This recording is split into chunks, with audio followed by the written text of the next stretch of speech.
Le bâton. Quand vous faites face à une attaque au bâton, vous prenez le premier coup pour observer la posture de l'adversaire. Tout dépend de la longueur du bâton, de la posture, de la manière de se déplacer, de la respiration. Tous les coups se font sur une expiration. L'attention de l'adversaire sera focalisée sur le bâton, plus précisément son extrémité, le dernier tiers. Donc une fois le premier coup pris et les différents détails pris en compte, on forme un triangle avec nos bras pour avoir l'effet d'un ricochet et faire glisser le bâton. On peut travailler à l'intérieur ou à l'extérieur du couloir d'attaque. Le principe reste le même. On notera une chose intéressante. Au moment de prendre un coup, on aura tendance à se resserrer, se regrouper.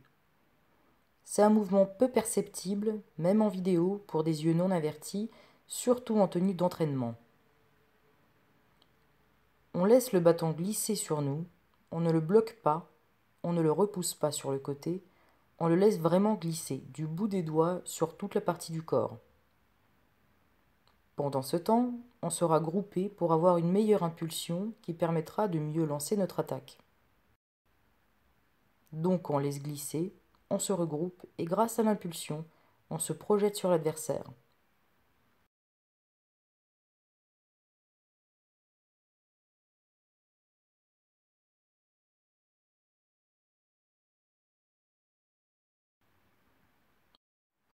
On voit parfois les gens prendre un coup en restant poitrine tendue et penchés en arrière. Le résultat, c'est qu'ils sont crispés. Vous devez au contraire absorber le coup avec l'énergie cinétique de ce dernier. On essaiera évidemment de le diminuer et l'atténuer, mais pour l'absorber au mieux, vous devez utiliser l'énergie cinétique.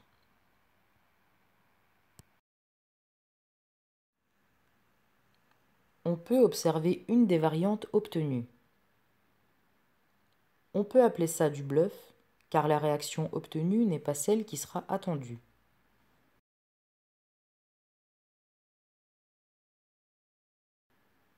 C'est encore une fois tout votre corps qui va travailler, de la pointe des pieds jusqu'au sommet du crâne. Tous les groupes de muscles sont utilisés.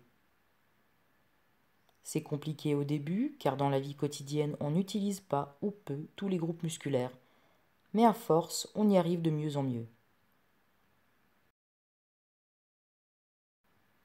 Beaucoup font l'erreur de regarder le bâton après l'avoir dévié pour voir comment il est positionné. Ce n'est pas important. On a pris son contrôle avec nos bras, notre corps, donc on sait où il est. Ce n'est pas important de comprendre comment votre adversaire fonctionne ou comment il construit son attaque. Tout ce qu'on veut, c'est une surface parallèle à sa trajectoire d'attaque. On travaille en partant du bout des doigts. Le mouvement ne doit pas démarrer au poignet, au coude ou autre. Votre travail s'en trouvera affiné et facilité, car ça permet d'avoir un meilleur ressenti de la situation. En partant des doigts pour vriller au poignet sera également plus simple que de partir du poignet et vriller au coude, qui est moins flexible.